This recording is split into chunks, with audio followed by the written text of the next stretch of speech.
हमारे इस नए वीडियो में। जैसे कि आपको नोटिफिकेशन पहले ही मिल गया होगा कि मेरा अगला वीडियो क्या आने वाला था, जो कि आज मैं फाइनली उसको बना रहा हूं, जो कि क्लास 12 के नागरिक शास्त्र का महत्वपूर्ण अति लघुत्तरी का महत्वपूर्ण प्रश्न है, जो आपको देखने को मिलेगा। मैं ऑलरेडी पहले से ही टाइपिंग कर लिया, उसके बाद आपको समझाते चलेंगे, बताते चलेंगे कि कितना इम्पोर्टेंट है। नागरिक शास्त्र का राजीव प्रकाशन के एनसीईआरटी पर आधारित चैप्टर 1 का है। जिस चैप्टर का 1 का जो कि खंड क का है, समकालीन विश्व की राजनीति का, दो ध्रुवीयता का अंत का, इसी का है। इसी से कुछ महत्वपूर्ण जो अति लघुत्तरी प्रश्न हैं उसके बारे में यहाँ प्रश्न दिए गए हैं। जैसे कि पहला प्रश्न है, पूर्ववर्ती सोवियत संघ यूएसएआर को अब किस नाम से जाना जाता है। यानी कि पहले जो यूएसएआर था, सोवियत संघ, उसे हम किस नाम से जानते हैं। तो अब जो है, आपको पता होगा, अब जो है हम किस नाम जानते हैं, रूस के नाम से जानते हैं। इसे आप लोग नोटेट करते रहिएगा, करना होगा तो पॉज करके।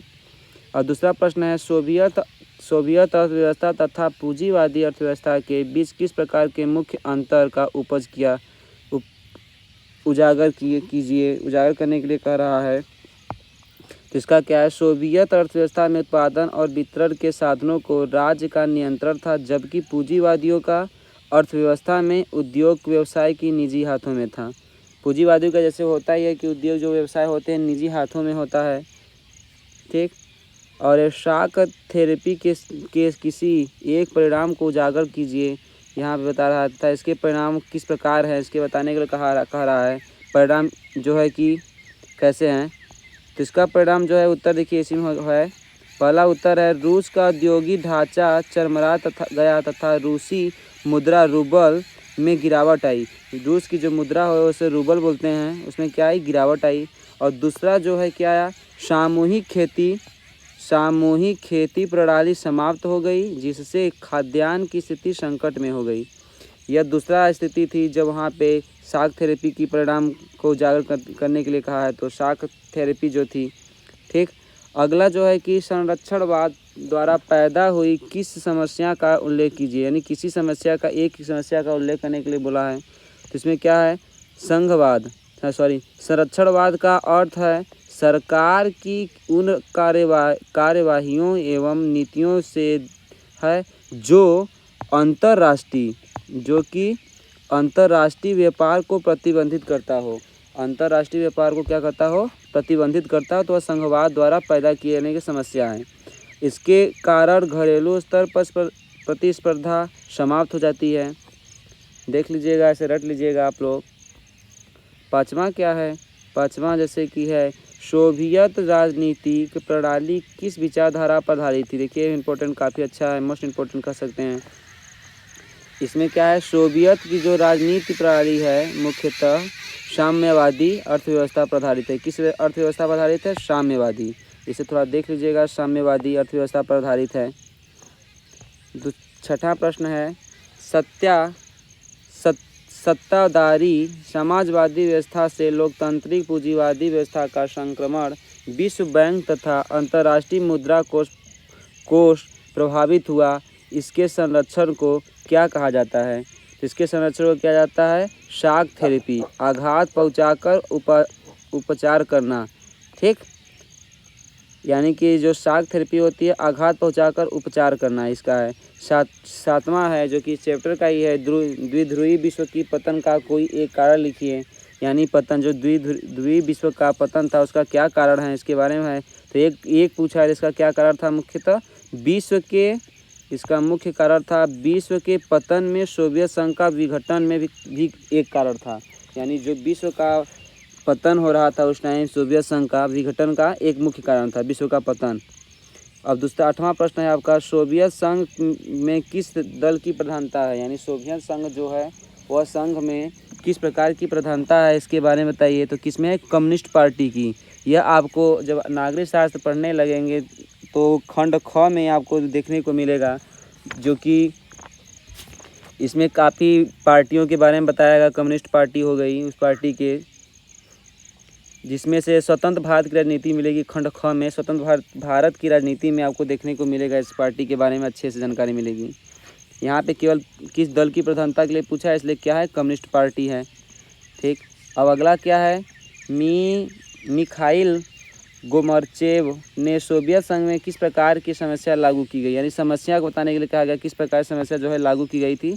तो क्या किया गया था, सोवियत संघ के मुख्य रूप से 2 तरह की समस्या लागू थी, यानी सोवियत संघ का मुख्य रूप से 2 तरह की समस्याएं लागू थी। पहला था ग्लास नोस्त, जिसे खुलापन कहते थे, और फिर दूसरा क्या था, पुनर्चर्चा। ठीक, जिसे हम पेरेस्वोइक के नाम से जानते हैं।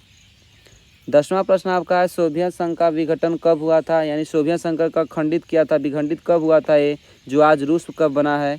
तो यह देखिए मोस्ट इम्पोर्टेंट आपका चैप्टर है। इसका कब हुआ था, 25 दिसंबर 1991 में हुआ था।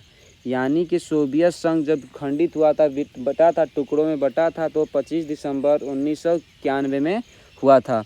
शॉक थेरेपी का अर्थ बताइए, शॉक थेरेपी का क्या होता है, मैंने पहले ही बता दिया था। शॉक थेरेपी का अर्थ होता है आघात पहुंचाकर उपचार करना, कि क्या पहुंचाकर, आघात पहुंचाकर उपचार करना। ठीक, 12वां जो प्रश्न है आपका, यूरोपीय संघ ने यूरोपीय संविधान कब पारित किया, यानी यूरोपीय संघ जो है यूरोपीय संविधान कब पारित किया था। तो इसका जो है यूरोपीय संघ का पारित किया था 1992 को, जो नीदरलैंड के मैनचेस्टर शहर में पारित किया गया था। ठीक, इसको देख लीजिएगा, ये बहुत इंपॉर्टेंट है। 13वां जो है, शॉक थेरेपी के परिणाम स्वरूप सोवियत खेमे का प्रत्येक राज्य किस अर्थतंत्र में शामिल हुआ। तो किस अर्थतंत्र में शामिल हुआ, पूंजीवादी अर्थतंत्र में शामिल होता है शॉक थेरेपी का परिणाम स्वरूप। ठीक, 14वां क्या है, 14वां आपका है, सोवियत संघ के विघटन के समय उस समय के राष्ट्रपति कौन था, यानी जब सोवियत संघ विघटन हुआ था, खंडित हुआ था, टूटा था, तो उसमें कौन कौन से, मतलब उस टाइम के कौन से राष्ट्रपति थे। तो उन राष्ट्रपति का नाम था मिखाइल गोर्बाचेव। ठीक है, मिखाइल गोर्बाचेव थे उस टाइम के जो राष्ट्रपति थे, क्योंकि इंडिया में प्रधानमंत्री सर्वेसर्वा होता है, लेकिन और रूस में या सोवियत संघ में, जो इस टाइम वर्तमान में रूस देखा जाए, अमेरिका जाए, वहाँ पे राष्ट्रपति होते हैं, प्रधानमंत्री का कोई अस्तित्व नहीं होता है। 15वां जो है कि आपका है, मिखाइल गोर्बाचेव ने कब त्यागपत्र दिया, उन्होंने त्यागपत्र भी दे दिया था। तो कब दिया था त्यागपत्र, इसके बारे में है 25 सितंबर 1991 को, जब भारत, मतलब जब सोवियत संघ विखंडित हुआ था, तभी इन्होंने क्या किया था, अपना त्यागपत्र दे दिया था। ठीक, 16वां क्या है, वर्साय संधि में औपचारिक रूप से कब समाप्त हुई, यानी वर्साय की जो संधि थी औपचारिक रूप से कब समाप्त की गई थी। वर्साय की संधि औपचारिक रूप से नाटो में पश्चिमी जर्मन में शामिल होने के बाद समाप्त होगी। ये नाटो आपको पता है एक सैन्य संगठन है जो यूरोपीय कंट्रियों के द्वारा बनाया गया है। इसके बारे में आपको पता होगा कि नाटो जो है कि अगर उसका एक रूल होता है, उसकी जो पॉलिसी है कि अगर कोई भी नाटो में सदस्य में जो सम्मिलित हुआ है, अगर कोई भी अन्य देशों से अगर आक्रमण करते हैं कोई अन्य देश, तो सभी लोग क्या है उसको मिलकर, यानी सभी लोग अपने सोचें कि मुझे ही आक्रमण किया गया है। ठीक, ये नाटो के फ़ायदा है, बहुत सारे नुकसान भी हैं। यही क्या था, जबकि वर्साय संधि की औपचारिक रूप से समाप्त हो गई थी जब नाटो में पश्चिमी जर्मनी शामिल हो गया था तब, और इसके विरुद्ध सोवियत संघ ने उसके आश्रित राज्यों में बीच वर्साय संधि कराया था 1955 में। रूस में वर्तमान, देखिए इंपॉर्टेंट चीज़ है जो है कि रूस में वर्तमान के जो राष्ट्रपति हैं कौन है, तो आपको पता होगा कि व्लादिमीर पुतिन है, जो कि अब देखिए 2020 में पूछा भी गया था पेपर में। रूस के वर्तमान राष्ट्रपति व्लादिमीर पुतिन हैं। 18वां क्या है, 18वां, 9 स्वतंत्र देशों में सामने सुरक्षा की सबसे बड़ी चुनौती क्या थी।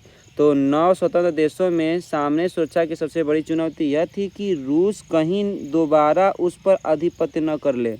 यह कि सबसे बड़ी चुनौती थी उस टाइम की रूस जो है कि दोबारा से उन सब पर जो विखंडित हुए थे उस पर आधिपत्य न स्थापित कर दे अपना। ठीक, यह भी देखिए पेपर में आया था। 19वीं देख लेते हैं, दूसरी दुनिया के नाम से किसे जाना जाता है। पूर्वी यूरोप ने अनेक देशों ने अपनी सामाजिक व राजनीतिक व्यवस्था को सोवियत संघ की समाजवादी प्रणाली की तरह ढाला। इन्हें दूसरी दुनिया भी कहते हैं, यानी कि जैसे कि पहले पूर्वी यूरोप के अनेक देश रहते थे। जब अनेक देश रहते तो सामाजिक और राजनीतिक व्यवस्था को सोवियत संघ में समाजवादी प्रणाली की तरह ढला और उन्हीं को क्या कहते हैं, दूसरी दुनिया कहा जाता था। 20वां देख लेते हैं क्या है। 20वां जो है आपका औद्योगिक क्रांति के 2 कारण लिखिए या कीजिए, जो भी रहेगा पेपर में पूछेगा। अभी देखिए 2022 में पूछा गया था। रूस में औद्योगिक क्रांति के 2 कारण निम्नवत है। सबसे पहले इस प्रकार से लिखिएगा। आपका आती लगी उत्तरी प्रश्न है तो इसमें थोड़ा सा शार्ट में एक लाइन में लिखना ही पड़ता है। पहला है प्राकृतिक संसाधनों को बढ़ा निर्यात और दूसरा है ट्रांस साइबेरियन रेलवे का विकास। ये जो हैं आपका औद्योगिक क्रांति के 2 कारण हैं। 21वां प्रश्न है आपका रूस में मिखाइल गोर्बाचेव के किन्हीं 2 राजनीतिक सुझावों को लिखिए। यानी जो गोर्बाचेव के थे तो इन्होंने क्या अपने 2 सुधार दिए थे, 2 विचार दिए थे, राजनीतिक विचार क्या दिए थे, सुधारों को कहा लिखा था उनके बारे में। तो उनका क्या था, उन्होंने कहा था कि मिखाइल गोर्बाचेव ने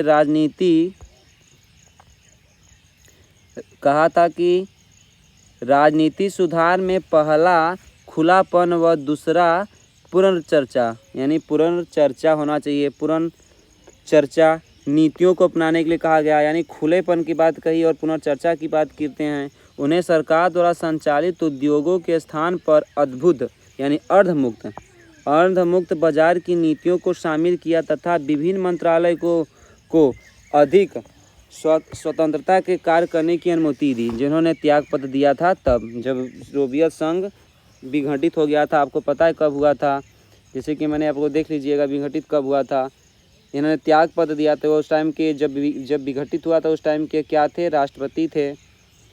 जो 25 दिसंबर 1991 को जो विघटित हुआ था सोवियत संघ रूस और सभी राज्य देशों में। ठीक, तो आज के लिए बस इतना ही। आप लोग बने रहिए चैनल पे। चैनल पे आप लोगों को भूगोल की भी आएगी जो कि मोस्ट इम्पोर्टेंट रहेगी, भूगोल के भी आएगी, नागरिक शास्त्र की भी आएगी, पॉलिटिकल साइंस के भी कुछ प्रश्न आएंगे।